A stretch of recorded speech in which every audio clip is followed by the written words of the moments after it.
The alternative to another 4 years of Trump is having Mr. Burns from The Simpsons running the country.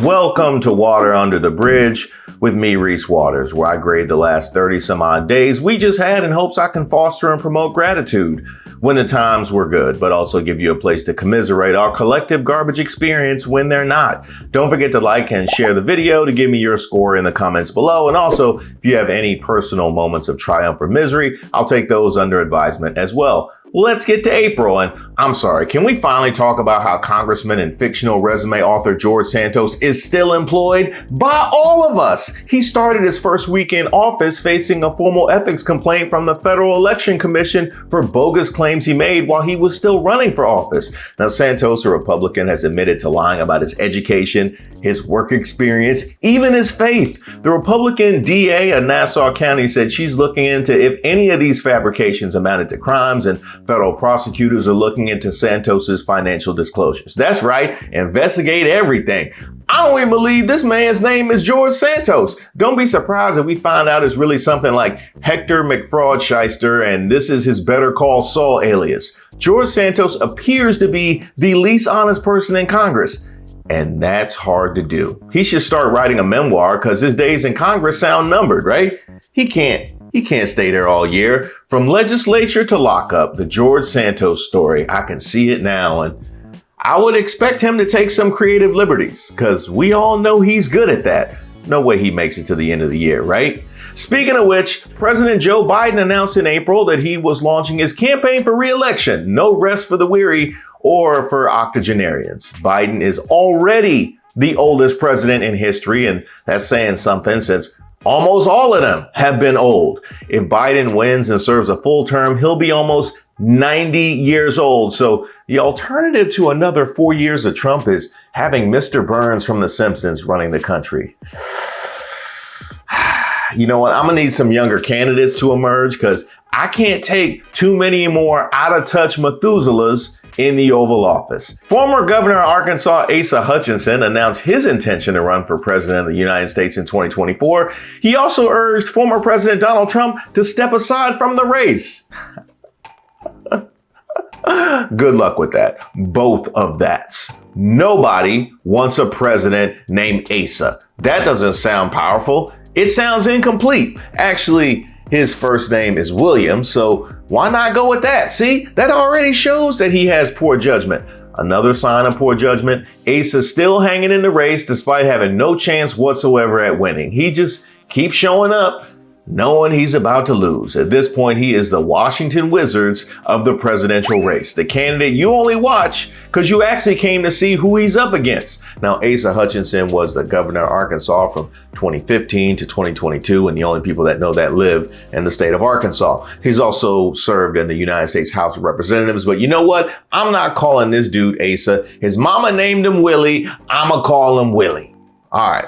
As Disney World closed its Splash Mountain ride, people have taken to eBay and attempted to sell water allegedly from the ride, and the asking prices went all the way to $200. You know what they say about a fool and their money? In this case, these fools are probably racist. Splash Mountain is going away because it's based on the film Song of the South, which has so many racial stereotypes and tropes that Disney doesn't even want to sell it anymore. But bigotry has folks ready to zippity-doo-dah $200 for 6 ounces of dirty amusement park water. That is, if it's even water from the park. They could be spending their hard-earned money on tap water, and I love that. You know what? As a matter of fact, I got a half-eaten Egg McMuffin that once belonged to Stonewall Jackson, and it's yours for the low, low price of $10,000. And I thought the people complaining about woke M&Ms were bad. At least they're not trying to buy baggies of Jim Crow holy water on eBay. Now, speaking of government chaos, Republicans in the Tennessee House of Representatives voted to expel 2 Democrats, Justin Jones and Justin Pearson, over their rule-breaking peaceful protest.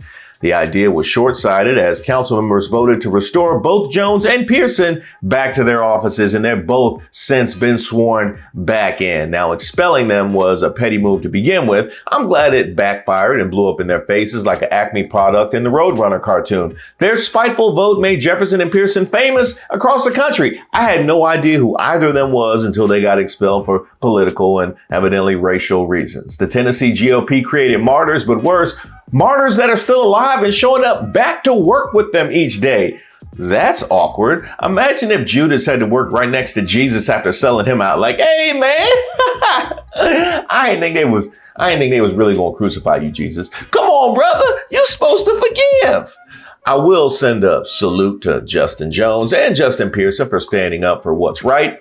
Karma rewarded them while smacking those backwoods who tried to get rid of them right in the face. Like, well, if it isn't the consequences of your own actions. I love to see it. Also, it appears that Justin is a very, very popular name in the state of Tennessee. Justin Jones, Justin Pearson, Justin Timberlake. I'm just saying. Evidently, Tennessee really likes naming their kids Justin.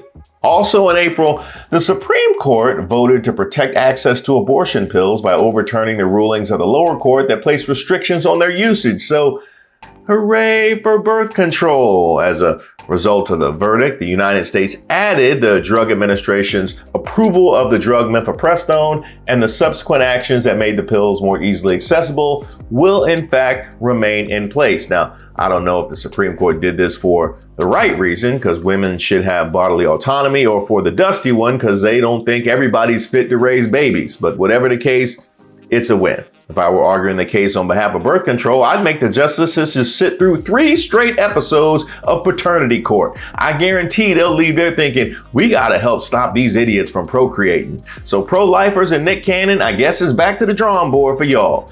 April also gave us a verdict in the Gwyneth Paltrow ski trial. This one wasn't as wild as the Johnny Depp Amber Heard trial, but it was weird and over the top in its own right. And I also love that celebrity trials are a whole genre now. OJ's slow cruise from police so that Gwyneth Paltrow could fly. Well, at least nobody died here, and now she can devote the rest of her days to finding the real skier, or whatever it is that OJ is actually doing, and start appearing on the Mason Cameron podcast. Also in April, fighting broke out in Sudan while I was visiting Egypt. SpaceX's Starship rocket, the largest and most powerful rocket ever built, exploded 4 minutes after launch, but it was still more successful than Elon Musk's stewardship of Twitter. And fighting broke out in Sudan while I was visiting Egypt. You have any idea how terrifying that was? I'm just saying, there gotta be some medals lying around on Capitol Hill somewhere for me making it back on that luxury flight. Now, sadly, April meant the world lost a giant in Harry Belafonte, singer, actor, and civil rights activist. Harry Belafonte was the epitome of living right, time after time putting his career and safety in jeopardy to pave the way for people like me to pursue life, liberty, and YouTube. He'll be greatly missed. April, you get a solid B-. You could have been warmer, but most of your drama was political and petty. Plus, I can't give a lower grade to a month that encompasses Easter, Earth Day, and Ramadan without endangering my soul. Actually, no, wait a minute. I just remembered I survived that thing in Egypt. A. April, you get an A.